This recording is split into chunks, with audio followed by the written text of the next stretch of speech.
میری آنکھ کھل چکی تھی اور میں ساکت پڑا سائیکہ کا جائزہ لے رہا تھا۔ میری شرٹ گیلی ہو چکی تھی، جانے کب سے رو رہی تھی۔ وہ آہستہ سے بار بار اپنا ہاتھ اپنی ناک کی طرف لے جاتی تھی۔ میں نے اپنے ہاتھ اس کے گال پر رکھ دیے۔ وہ بہت دیر تک میرے ہاتھ کو سہلاتی رہی، پھر میری طرف دیکھے بغیر بھری آواز میں بولی، سو جاؤ جانو، ابھی صبح نہیں ہوئی۔ وہ لمحے بھر بعد اپنا گلا صاف کرتے ہوئے پھر بولی، سردیوں کی راتیں طویل ہوتی ہیں نا؟ میں نے گہری سانس لی اور گلا صاف کر کے بولا، ہاں، جما کے رکھ دیتی ہیں۔ پوچھا، کچھ کھاؤ گے؟ بنا دوں؟ میں نے کچھ سوچ کر پھر پوچھا، کیا پڑا ہے؟ وہ اٹھتے ہوئے بولی، پتہ نہیں، دیکھتی ہوں۔ وہ دروازے کے پاس رک کر پوچھنے لگی، دروازہ لاک نہیں کیا تھا؟ میں نے اپنا سر اٹھا کے دیکھا اور خاموش ہو کر کروٹ بدل گیا۔ سائیکہ کے جانے کے کچھ دیر بعد میں بھی کچن میں چلا گیا۔ وہ پراٹھا بنا رہی تھی۔ میں اس کے پیچھے ٹھہر کے اس سے عام سی باتیں کرنے لگا تھا۔ اس نے ایک پراٹھا اتار کے انڈے کی طرف ہاتھ بڑھا دیا۔ میں نے اس کے ہاتھ کو پکڑا، مجھے دیکھتے ہوئے بولی، کیا ہے؟ میں نے کہا، ایک پراٹھا اور بنا لو۔ بولی، آپ یہ بھی پورا نہیں کھاؤ گے؟ میں مسکرانے کی کوشش کے ساتھ خاموش ہو گیا اور ساتھ والے چولہے کو جلا کر میں اس پر چائے بنانے لگا۔ سائیکہ نے دوسرا پراٹھا بنانے کے بعد میرے کہنے پر 2 انڈے بھی تل لیے۔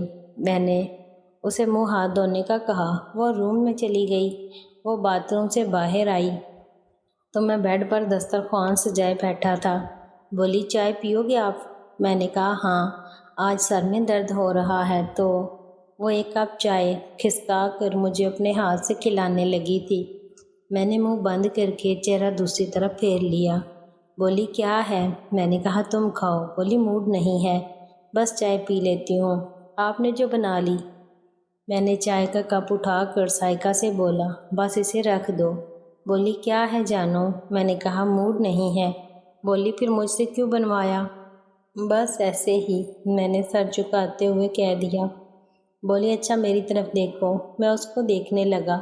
اس نے ایک نوالہ اپنے منہ میں ڈالا اور پھر مشکل سے اپنے خشک حلق سے اتارا۔ بولی، اب ہوش؟ میں نے مسکرا کے کہا، ہاں۔ اس نے نوالہ بنایا اور مجھے کھلا دیا۔ میں نے چائے کا کپ ڈش میں رکھ دیا۔ اس نے دوسرا نوالہ بنا کر میری طرف بڑھایا تو میں نے پھر منہ بند کر لیا۔ اس نے روحان سی آواز میں کہا، جانو، کیا ہے پھر؟ میں نے کہا، تمہاری باری ہے۔ وہ نم آنکھوں سے چلا کر بولی، جب دل نہیں کر رہا تو؟ وہ رک گئی تھی۔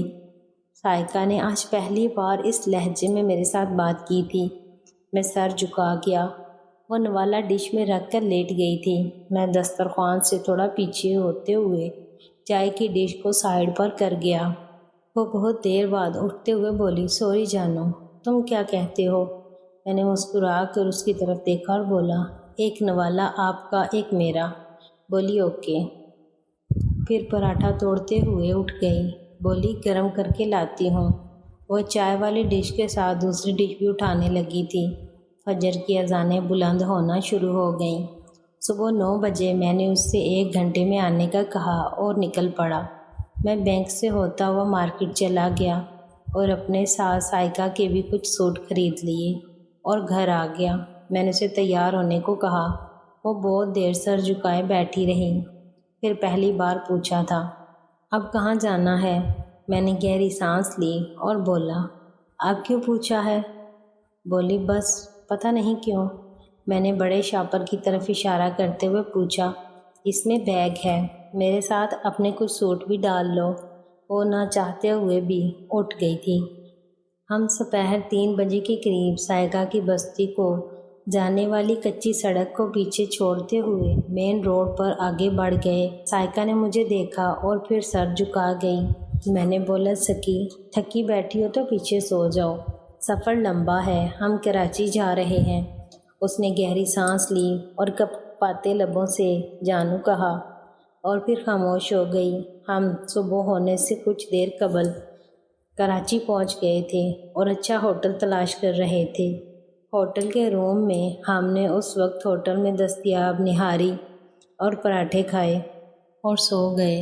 رات 10 بجے ہم ڈاکٹر کی تسلیاں اور میڈیسن لینے کے بعد اسی ہوٹل میں آ کر سو گئے اور صبح 5 بجے ہم وہاں سے نکل پڑے تھے۔ سائقہ نے کوئی 3 گھنٹے کی شاندار ڈرائیونگ کی تھی۔ اس نے ایک بڑے شاپر میں اترے ہوئے کپڑے ڈال کر گٹھڑی بنا کر سیٹ پر رکھ لی تھی۔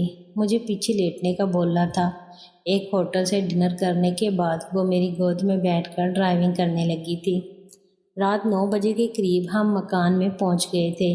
میری گود میں لیٹتے ہوئے سائقہ بولی، جانو میں ٹھیک ہو جاؤں گی۔ میں نے کہا یہ مسئلہ تمہارا نہیں میرا ہے۔ بولی کیسے؟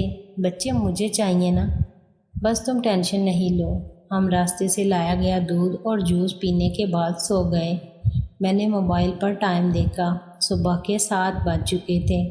میں نے سائقہ کو اپنے سینے پر گھسیٹتے ہوئے اوپر کھینچا اور اسے پیار کرنے لگا۔ وہ جاگ گئی اور مسکرانے لگی تھی۔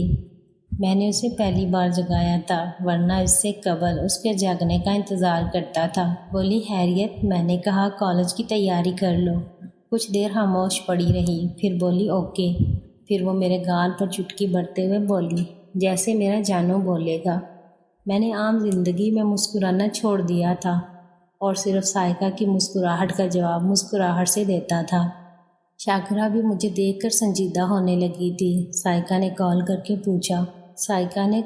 کے پوچھا شاکرہ گھر ہے یا؟ میں نے کہا گھر ہے۔ بولی پھر ابھی آ جاؤ، میں کالج سے نکلنے لگی ہوں۔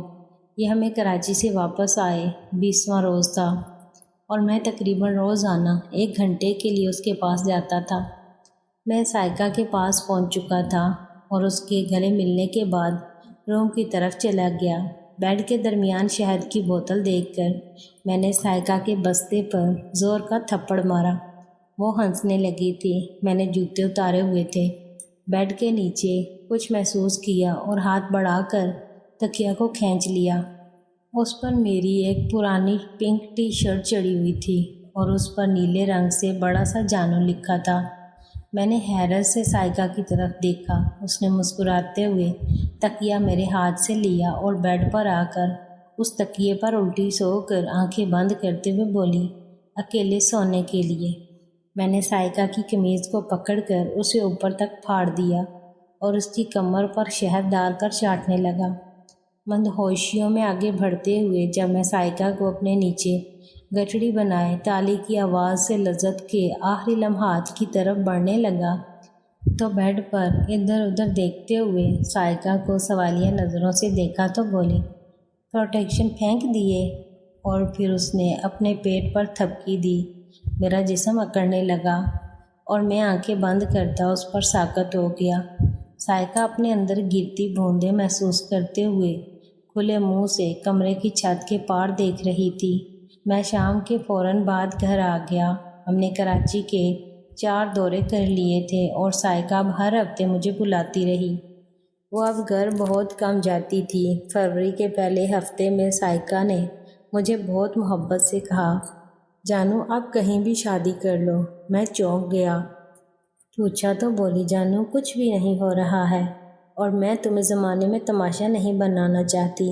میں کچھ کہنا چاہتا تھا لیکن الفاظ میرے حلق میں پھنس گئے تھے۔